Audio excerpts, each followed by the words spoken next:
Hey, this is Professor Homa, and welcome to the wonderful world of floats.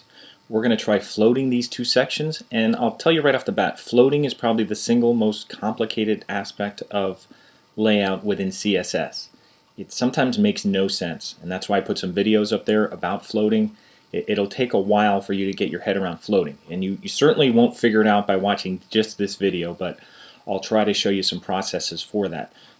First thing I just want to point out is that these two elements, here's our kind of nav list, and this is our section. They're block elements. If you think of them in terms of desktop publishing, they're like paragraphs.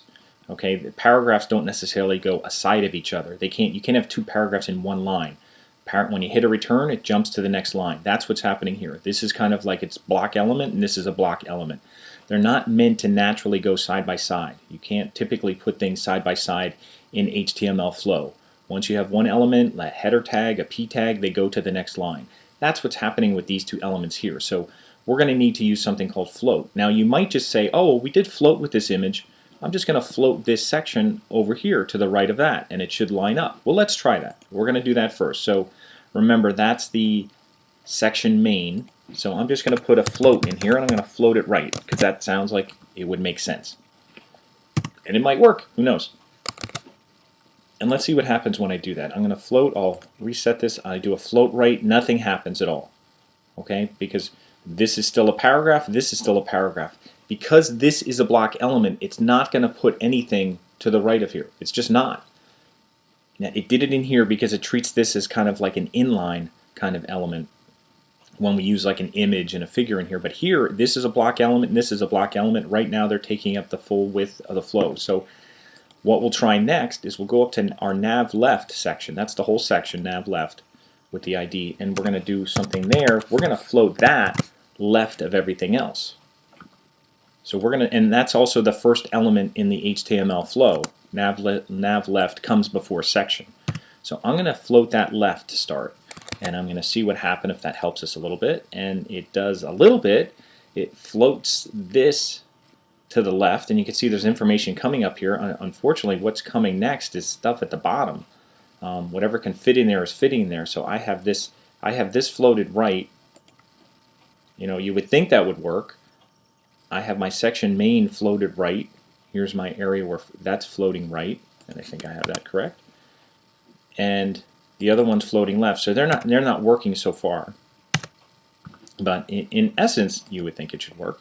What we're going to have to do here is, and you can see by just this blue line around here, this is too wide to really fit in this little section here, so it's getting bumped down, and whatever's left is getting, because this has a float left, it's still floating left of all the other information in the HTML flow, except this doesn't fit here, but this fits in here, so it throws that in here. So we have to fix this. What we're going to do is we're going to shorten this, and the way I originally had it set up was for this section, and I'll look at it this way. This was meant to be almost like 720 pixels wide. You know, if you're looking at this thing being 960, this section was set up to kind of be around 720. This section was set up to be around 240. Now, we don't have to stick to that exactly, but we have to make sure that things will fit in there.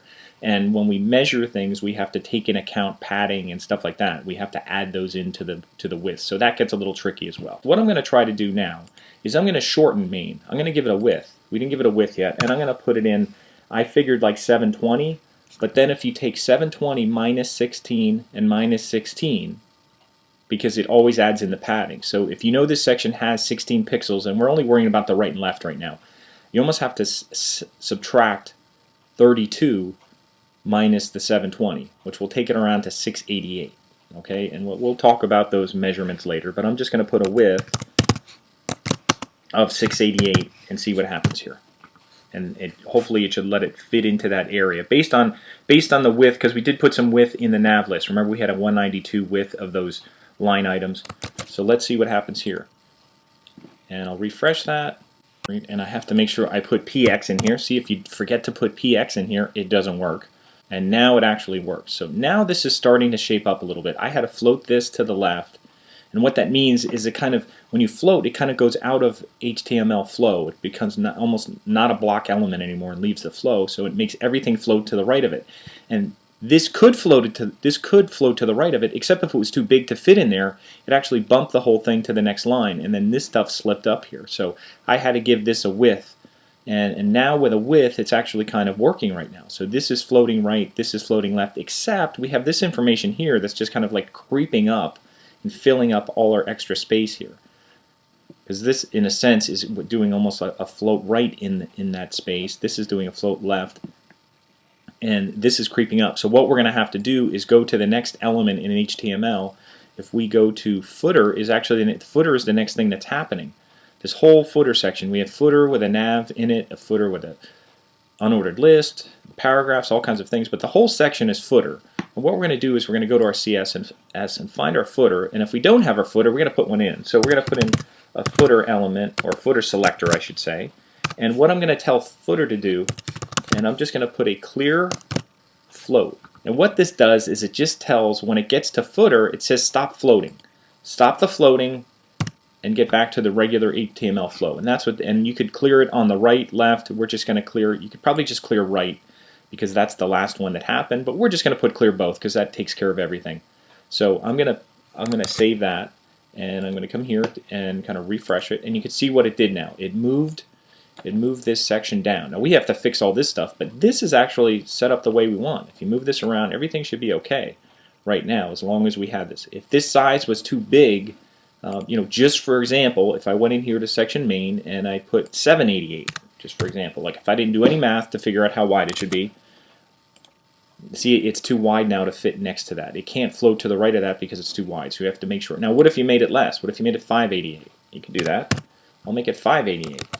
And I'll go here, and now it fits in, except there's more of a gap here. That's not quite the way I wanted to lay out, so I'll put it back at the 688. And again, this isn't a fluid layout. It's set up to be almost absolute pixel size. It's not set up so that size is kind of, this isn't responsive design yet. This is just set up right now to work in a browser, and right now this is the way it's going to look. So basically when it gets too small, it's going to get too small. We don't have this set up fluid yet, which we will do, but for now that's a little introduction to floats.